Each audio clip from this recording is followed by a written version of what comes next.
Okay, we will continue. This is the second video of aeronautical lighting discussion. What is approach light system? The purpose of approach light system are primarily intended to provide a means to transition from instrument flight to visual flight for landing. Okay, take note, landing. The system configuration depends on whether the runway is a precision or non-precision instrument runway. Okay, by the way, some of you did not got correct answer on the prelim exam about the non-precision instrument runway. Some of you draw a runway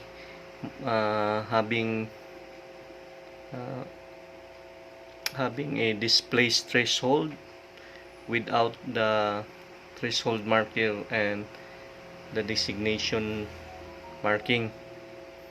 Okay, please review the 4 different types of runway. We have the basic, non-precision instrument, precision instrument, and the stall runway.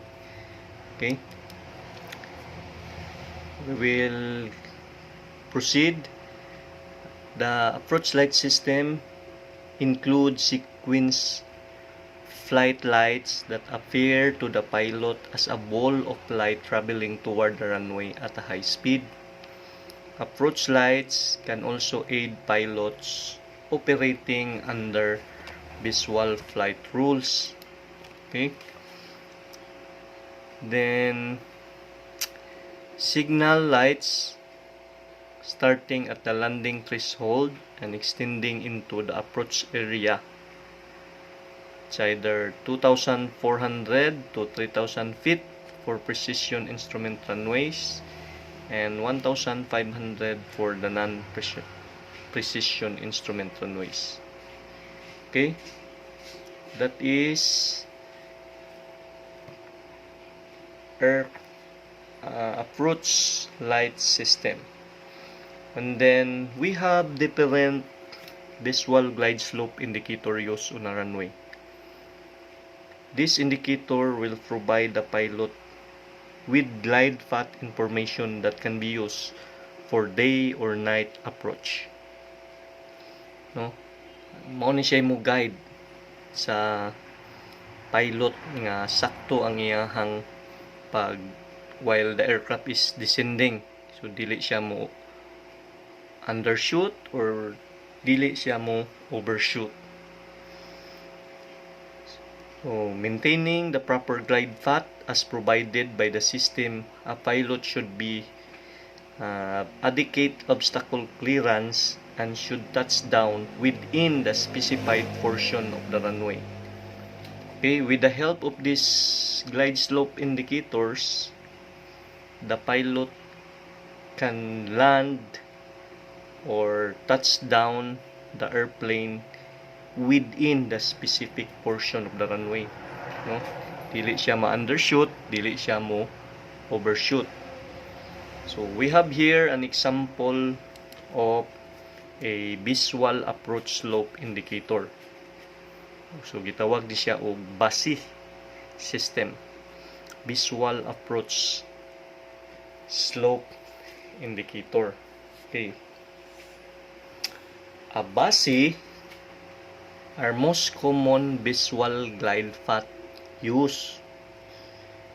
Provides obstruction clearance within 10 degrees of extended runway center line and up to 4 nautical miles from the runway threshold. So we have 2 types of VASI. So the VASI consists of lights arranged in bars. No?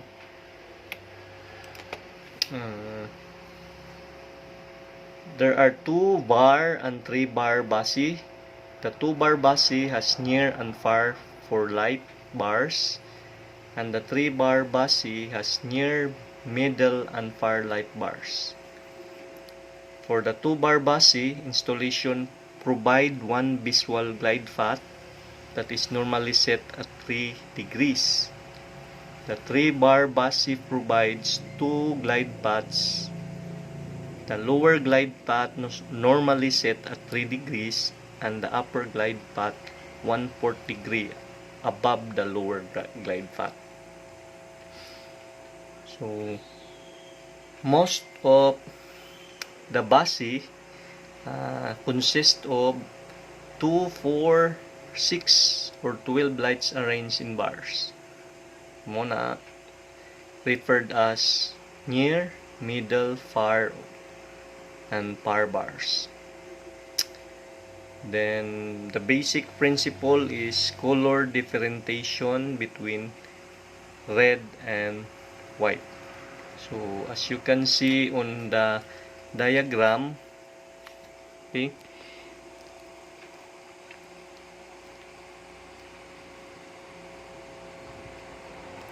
no, for the first illustration at the left side, below glide path. Okay, so sa left side we have 4 bar, 2 bar nga sa upper portion that is far bar, sa lower portion that is near bar.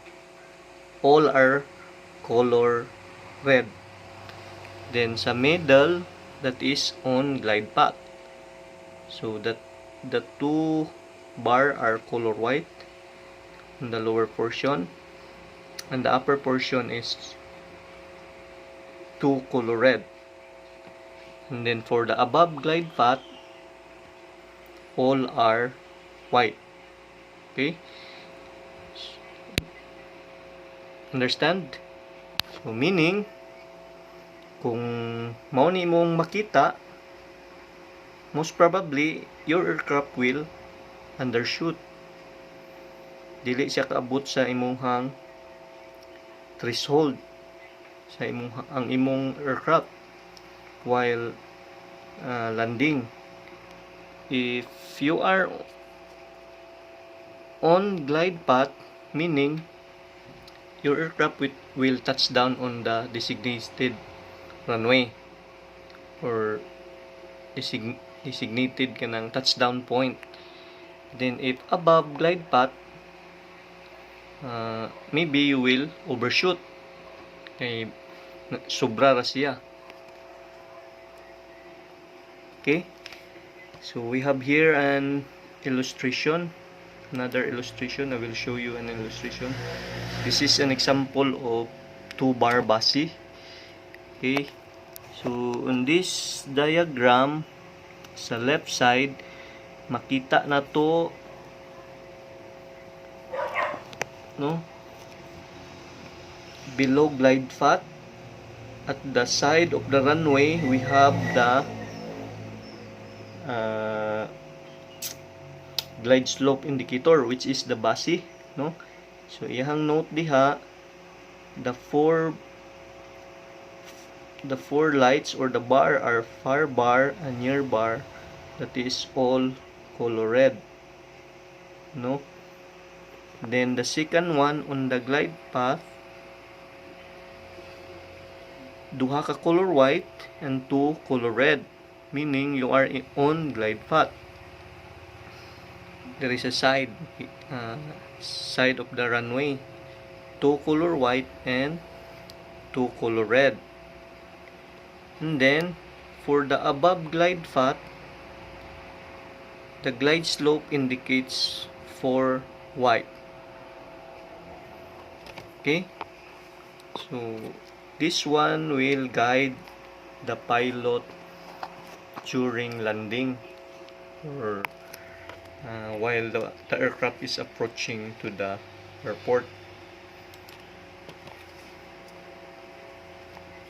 Okay, understand? Mga taga-Lakers ug taga-Miami Heat.